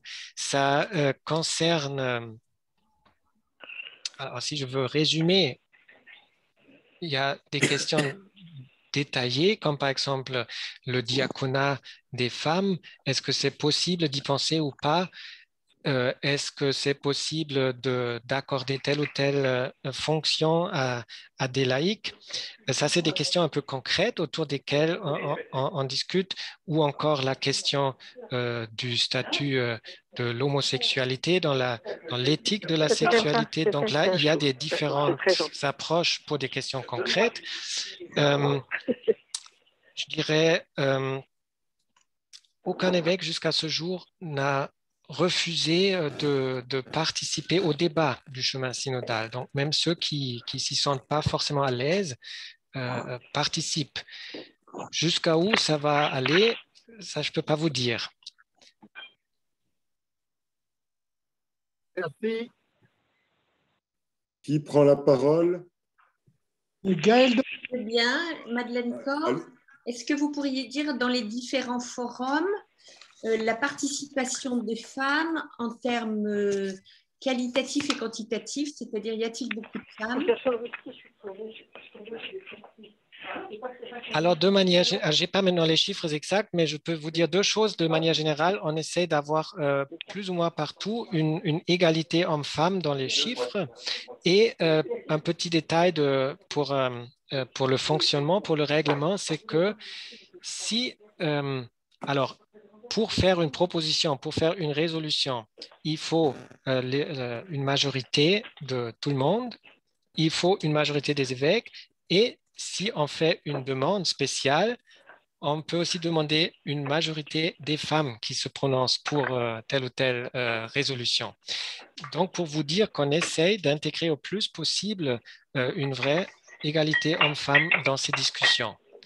Je pourrais maintenant vérifier, je ne connais pas exactement les chiffres, mais je suis assez sûr que si on fait la statistique, on est plus ou moins à un équilibre assez bien respecté. Allez-y, allez-y. Oui. Il me semble qu'en 1986, Rome avait décrété que lors des synodes diocésains, un certain nombre de sujets ne pouvaient pas être abordés. Y a-t-il eu une évolution à ce niveau-là? Pour répondre brièvement, c'est pour cette raison-là qu'on fait un chemin synodal et pas un synode.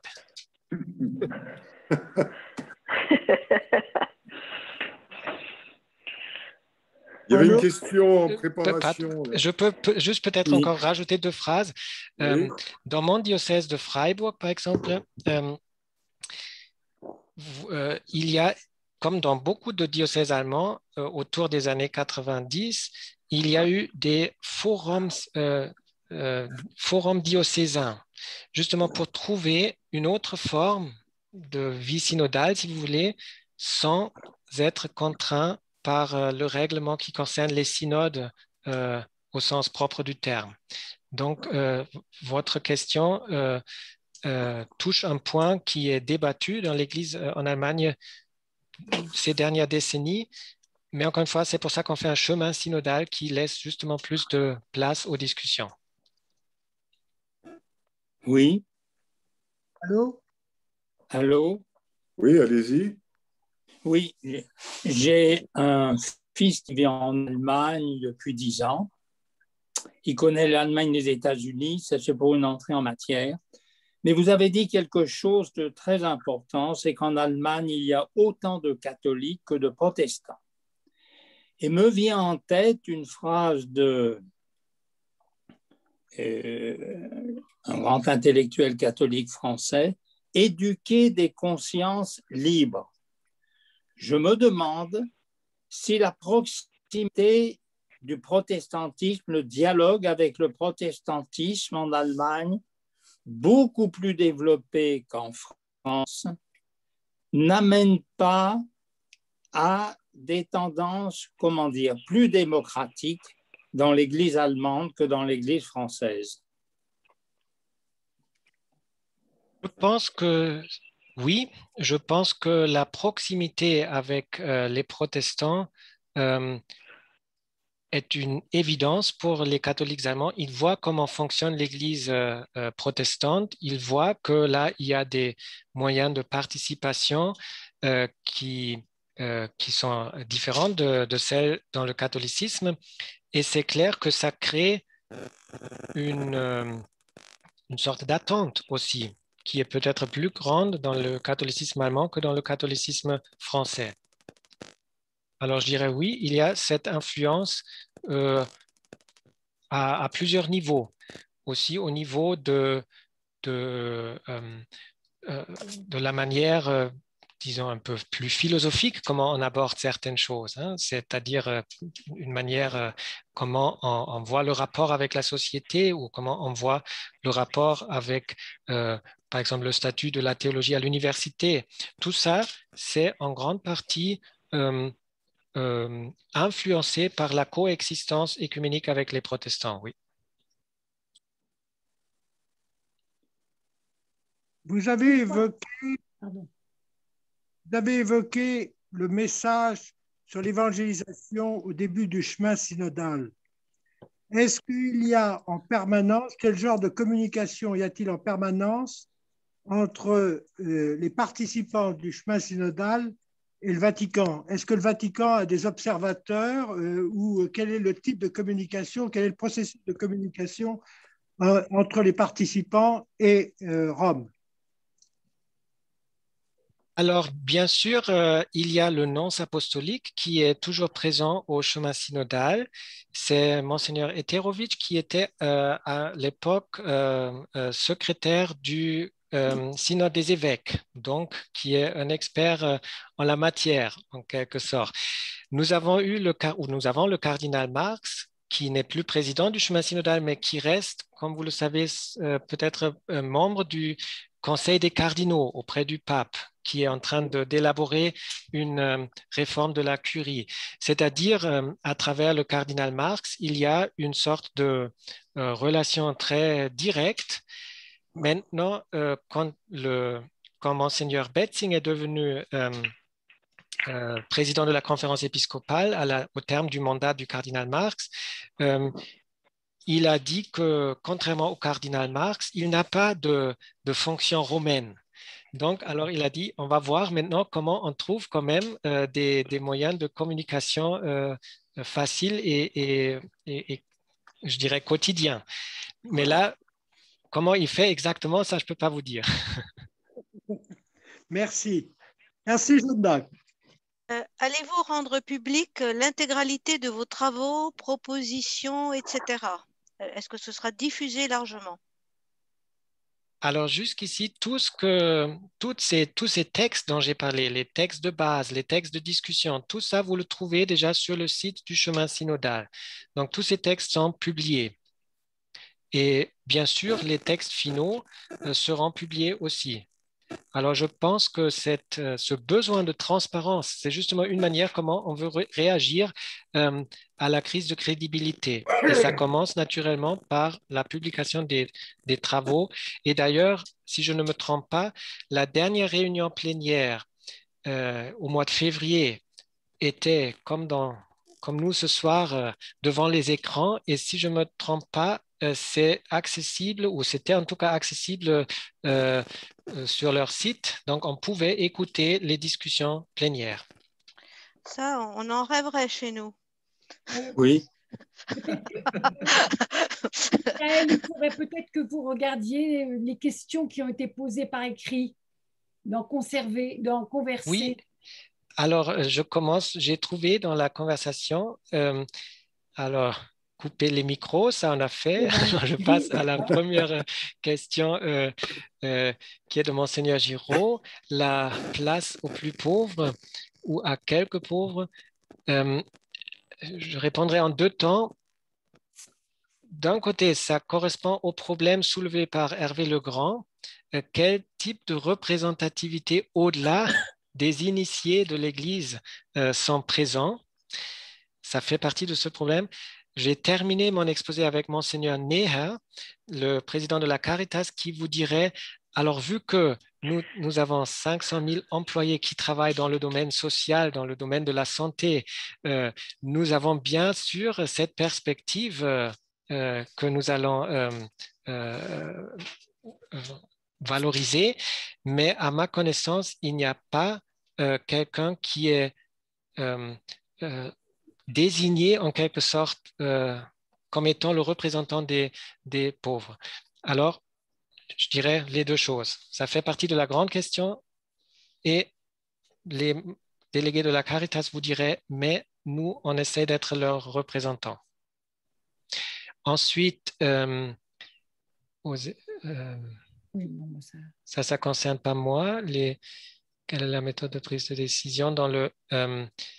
alors, prise de décision, on ne prend pas une décision qui obligerait qui que ce soit à quoi que ce soit. Alors, on ne va pas abolir tel ou tel article de foi ou faire autre chose. C'est-à-dire, on fait des propositions pour que l'Église puisse mieux correspondre à sa mission, notamment dans le contexte allemand. Les forums préparent des propositions, des résolutions, des textes qui essaient d'englober ça dans un contexte ou dans une réflexion théologique, dans un esprit ecclésial. Et après, la réunion plénière va voter si oui ou non ces propositions sont retenues comme propositions officielles du chemin synodal. Et comment ont été choisis les participants? c'est une question un peu technique. Je vous ai dit que le ZTK, le bon côté, c'est que c'est vraiment très représentatif dans la mesure du possible. Le mauvais côté, c'est que c'est toujours un peu bureaucratique. C'est-à-dire, on a essayé de trouver de toutes les branches de l'Église des représentants. En partie, ils sont élus. Par exemple, les représentants des conseils diocésains. Alors, les conseils diocésains, je veux dire comme ça, élisent leurs représentants au sein du Central Committee, au sein du ZTK. Parmi tous ceux, ils ont fait une élection qui participe après au synode, au chemin synodal. Après, on a, par exemple, les représentants des prêtres, c'est des conseils presbytéraux qui ont pu désigner leurs représentants et ainsi de suite. C'est extrêmement complexe comment ils ont fait, mais on a essayé de trouver une formule qui convient au plus grand nombre. Alors, si j'ai bien vu, c'était toutes les questions qui étaient qui sont adressées à moi. Il y a encore une question là. Je voulais poser une question. Vous avez parlé de la formation des évêques, des prêtres et de nombreux théologiens formés. En quoi ce niveau de formation est important dans la conduite du synode? Alors, derrière ça se cache une spécificité allemande. Les candidats au presbytérat sont bien sûr dans un séminaire, mais ils font des études de théologie à l'université étatique, où il y a les facultés étatiques. Et là, ils ne sont qu'une petite minorité d'étudiants en théologie. La plus grande partie des étudiants en théologie se préparent à devenir enseignants dans les écoles publiques ou encore de devenir assistants pastoraux dans les domaines paroissiaux ou autres. C'est-à-dire, nous avons déjà les études théologiques en commun. Et maintenant, c'est la question comment on peut organiser que non seulement la formation théologique, scientifique, mais aussi la préparation aux différents métiers, si je peux dire, ou les différentes professions pastorales puissent s'organiser aussi de façon plus coordonnée, de façon plus collégiale, si vous voulez. C'est une question qui ne se poserait certainement pas de la même manière en France qu'en Allemagne, vu que nous avons beaucoup de laïcs. Et c'est ça l'enjeu de cette question. Parce qu'on se dit, plus tard, les prêtres travailleront avec beaucoup de laïcs salariés dans leur paroisse, donc pourquoi pas déjà intégrer ça dans la formation. Mais c'est un grand sujet qui inclut beaucoup de questions concernant le statut même de ces différentes professions pastorales. D'autres questions? Allez-y. Oui, je voudrais d'abord vous remercier parce que votre exposé est très clair et je le trouve très rafraîchissant parce qu'il ouvre des horizons dans un pays chez nous qui paraît beaucoup plus figé. Donc, même quel que soit l'aboutissement, le fait du mouvement, je trouve, est très, très encourageant. J'aurais peut-être une question. Vous connaissez pas mal la France.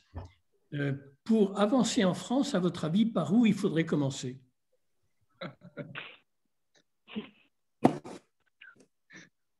Alors ça, réponse courte, je ne le sais pas. Réponse un peu plus longue, c'est dommage qu'on ne soit pas ensemble à Paris autour d'un verre où on pourrait développer ça ensemble parce que je ne crois pas que c'est moi qui peut donner une réponse. Je vous donne un élément de réponse, mais c'est juste un élément. Derrière moi, il y a donc la Caritas et encore 2 rues plus loin, il y a une grande maison d'édition qui s'appelle Herder, qui est un peu comme les éditions du Cerf à Paris, donc une grande maison d'édition théologique qui publie une revue qui s'appelle Herder Correspondence. Et dans cette revue, a été, il y a 2-3 mois ou 4 mois, un article de Klaus Nintit, un journaliste allemand, un théologien allemand, qui a présenté la tentative en France de regrouper les différentes associations laïques. Et ce qui peut être étonnant, c'est que les Allemands, comme j'ai déjà dit, regardent toujours avec un œil très attentif à ce que font les autres en pensant que c'est de là que viennent les idées. Donc, je crois qu'il faudrait se mettre ensemble pour discuter quelles sont les structures. Mais je veux dire par cet article, j'ai fait référence à cet article parce que je pense, en tant qu'observateur, ça pourrait être une piste pour trouver un forum de discussion, parce que c'est ce qui me semble être important. Il faut un forum de discussion. Et quand j'ai toujours parlé de Würzburg, c'est parce qu'à mon avis, c'était ça le grand avantage dans les années 70. On avait un endroit où on pouvait discuter les uns avec les autres. Voilà. Merci. Oui. Merci pour l'exposé. Et comme les autres ont dit, c'est très clair et lucide, même pour les novices en théologie peuvent bien comprendre. Et la question est la suivante. Beaucoup de questions ont été abordées ou sont en train d'être abordées dans ce schéma synodal. Ça a été évoqué par le frère Hervé et qui touche en fait toutes les sensibilités de la chrétienté allemande et aussi au travers du monde. La question que je pose, comment les responsables du schéma synodal se préparent aux frustrations qui arriveraient au cas où certaines questions importantes ne trouveraient pas de réponses auprès des décideurs? Encore une grande question. Ça fait partie du mémoire collectif de Würzburg que pas toutes les propositions ont été retenues. Selon des observateurs de la vie catholique, le fait que certaines propositions n'ont pas été retenues ne sont pas totalement étrangères au phénomène d'exculturation. Et c'est vrai que pour l'instant, on n'a pas vraiment de réponse à ça, ni moi, ni les participants du chemin synodal. Je dirais plutôt comme ça, c'est un vrai danger qu'il y aura des frustrations. On peut espérer qu'on arrive à articuler les propositions de telle manière qu'elles puissent être qu'elles puissent entrer dans une sorte de chemin évolutif, mais pour l'instant, je ne sais pas comment on peut faire s'il y a une grande déception. Mais le risque est là, c'est clair. Et je crois, ce qui est important, les membres du chemin synodal en sont très conscients. Catherine, vous aviez une question? Oui, c'est dans la suite de ce qui vient d'être dit. Est-ce qu'il est possible de citer quelques-unes des propositions qui avaient été faites et qui n'ont pas été retenues? Du synode de Würzburg, vous voulez dire? Du synode de Würzburg, oui, du synode de Würzburg. Alors, un exemple, c'est par exemple la prédication ou l'homélie par les assistants pastoraux pendant l'Eucharistie, qui a été rendu possible par le synode de Würzburg et qui, dans le nouveau droit canonique, n'est plus autorisé. Donc, en quelque sorte, c'était reçu pendant un certain moment, mais après interrompu. C'est un exemple concret.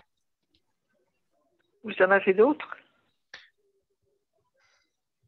D'autres questions concrètes concernent notamment ce dont on parle aussi aujourd'hui, c'est dans le domaine de la théologie des ministères, intégration des femmes dans la vie de l'Église. Les responsables de Würzburg avaient déjà réfléchi de manière très prudente au diaconat des femmes. À l'époque, il y avait un droit de veto épiscopal. C'est pour ça, à un moment donné, il y avait un veto d'un groupe d'évêques qui a dit « Nous ne voulons pas discuter des viri probati » parce que le synode de Würzburg allait en parler. Alors, c'est en quelque sorte une proposition qui, même déjà pendant le synode de Würzburg, qui n'a pas été reçue. Qui a été écartée. Merci beaucoup, oui, c'est très intéressant. Est-ce que, je voudrais poser la question, est-ce que finalement Rome n'entrave pas déjà à l'avance un certain nombre de questions, genre la bénédiction des couples homosexuels? Donc c'est une question on peut la prendre comme on veut, mais il y a quand même beaucoup de réflexions depuis un certain nombre d'années sur ce sujet.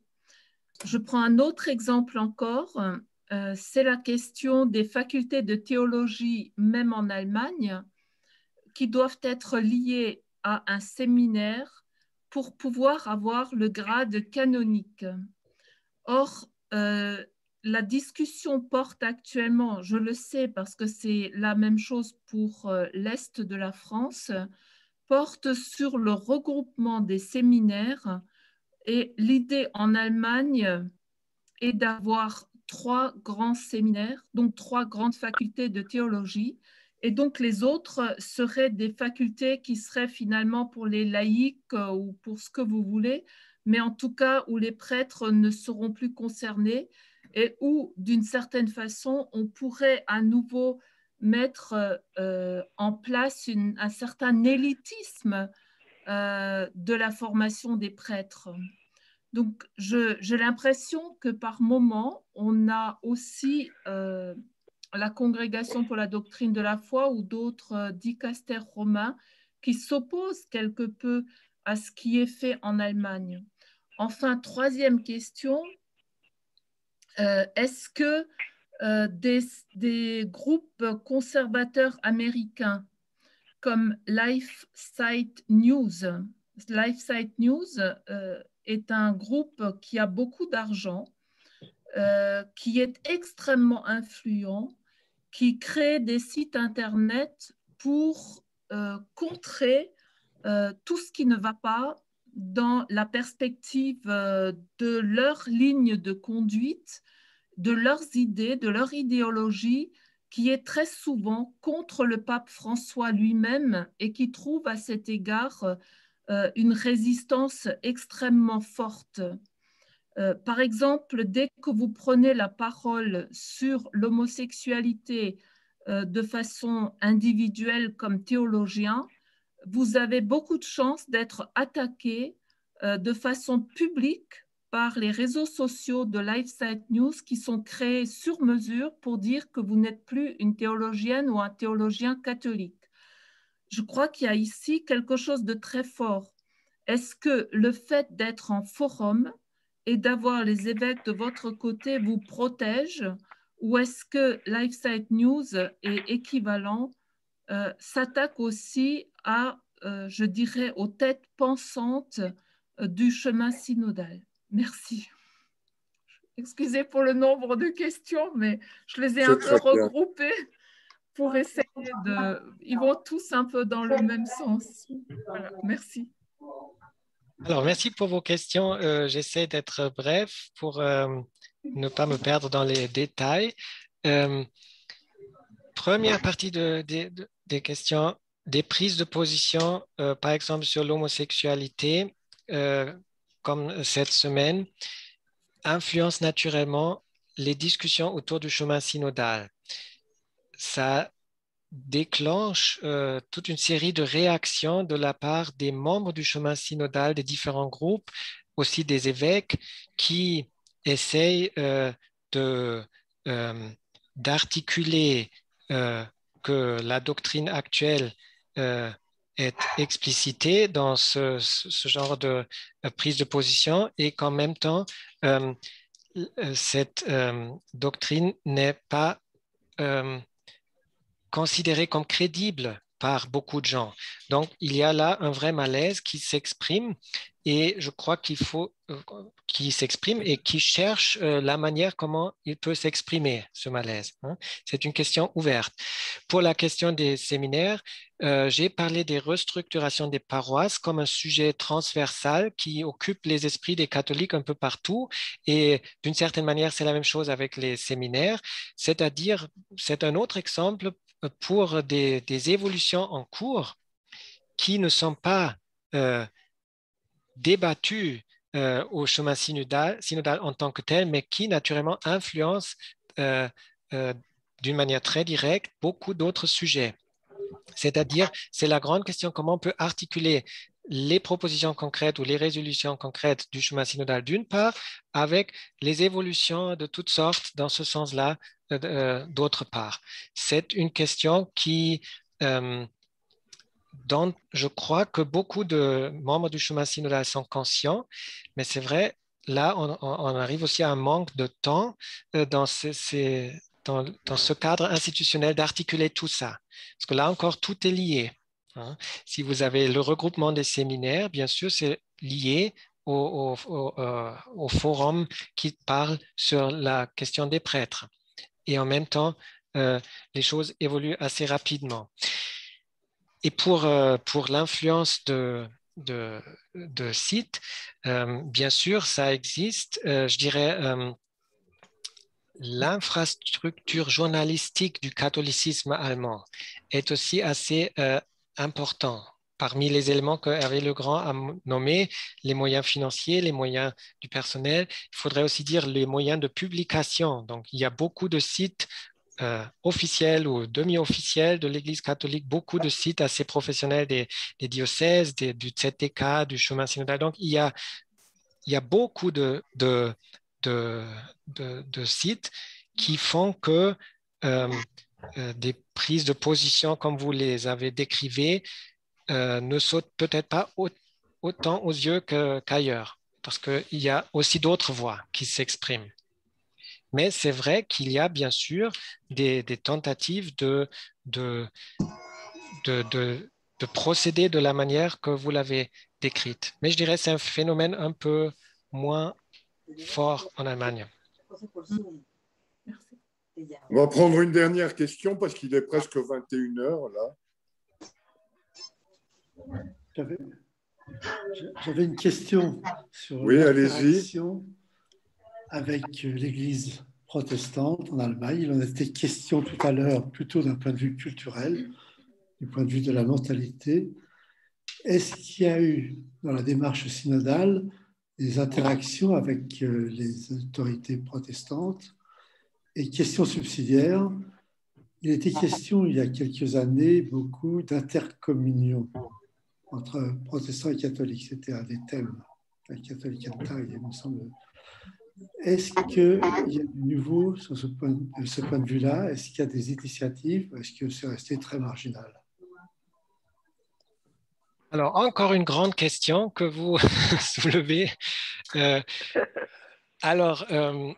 Je vous ai parlé du Katholikentag à Essen en 1968 pour dire que depuis 1848, il y a tous les 2 ans un Katholikentag. Et depuis quelques années, on fait tous les 10 ans à peu près un Ökumenischer Kirchentag, c'est-à-dire parce que les protestants font ça aussi tous les 2 ans. Donc, on a déjà eu 2 fois une manifestation commune. Et dans ce contexte-là, notamment, se pose la question de l'hospitalité eucharistique et ce que vous abordez. Et ça, c'est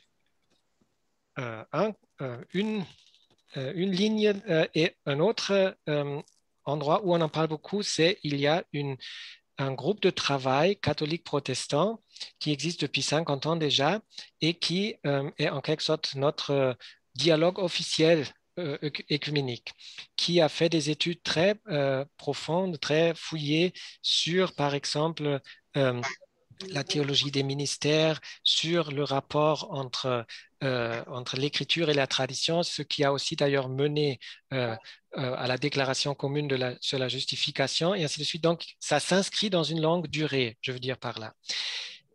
Et dans ce sens-là, il n'y a pas maintenant un forum œcuménique, par exemple, au chemin synodal. Il n'y a pas un endroit où on parle explicitement de ces questions. Et je crois que c'est pour la simple raison, parce qu'on a l'impression, de toute façon, nous avons déjà des forums où on peut en parler. Je répondrai un peu comme ça. Et ce n'est pas une priorité, je dirais, au chemin synodal. Parce que je crois aussi, c'est encore une autre question, c'est vraiment une urgence de l'Église catholique de faire un travail à la maison, en quelque sorte, avant d'entamer un dialogue œcuménique sur ces questions. C'est vraiment nos devoirs, en quelque sorte, que nous sommes en train de faire du côté catholique. Bien, ben, s'il n'y a plus de questions, il me reste à remercier le professeur Kinczynski, Hervé Legrand pour ses questions, et vous tous pour votre participation et vos interventions. Au plus haut de la courbe, on était plus d'une centaine, ce qui est quand même un bel hommage à notre intervenant venu de Freiburg et Breisgau. Et c'était très bien de voir à quel point la qualité des débats chez nous et la qualité des débats dans l'Église allemande sont des occasions de rêver et de prolonger les échanges. Alors, sur le plan logique, ça me permet de vous annoncer les prochains débats de confrontation, les 3e mercredis du mois, même si des fois c'est le 2e, ça change. On a toute une série jusqu'au mois de juin autour du Covid et ses conséquences. Un premier rendez-vous le 14 avril sur Vivre l'incertitude avec le professeur Philippe Juvin, chef du service des urgences à Georges Pompidou et qui est par ailleurs maire des Républicains de la Garenne-Colombe. L'autre intervenant sera sans doute Bernard Perret, économiste, auteur de « Quand l'avenir nous échappe », mais qui a travaillé aussi un certain nombre de questions théologiques et qui est un expert de René Girard. Le mercredi 19 mai, Liberté publique, pandémie et démocratie. Là, il y aura Stéphanie Hennette-Vaucher, professeure de droit public à l'Université de Paris-Nanterre. Et le second intervenant sera Pascal Perrineau, politologue. En principe, il a donné son accord, même si sa vie est un peu agitée actuellement avec les successions ouvertes à Sciences Po. Enfin, protestants le 16 juin, protestants et catholiques face au Covid. Là, on explorera la manière dont les catholiques et les protestants ont réagi face à la crise du Covid, quel type de discours ils ont développé, quelle approche ils ont eue de cette crise sanitaire. Voilà l'ensemble de nos projets jusqu'à la fin du trimestre en juin. Donc, et il me reste encore une fois à renouveler les remerciements de l'ensemble de Confrontation, à vous tous qui étiez là ce soir. Au sommet de la courbe, je l'ai dit tout à l'heure, on était plus d'une centaine, à Hervé Legrand et au professeur Michael Kinczynski, qui, dans un français parfait, nous a donné aussi des raisons d'espérer. On peut débattre dans l'Église. Merci de mon côté à vous tous.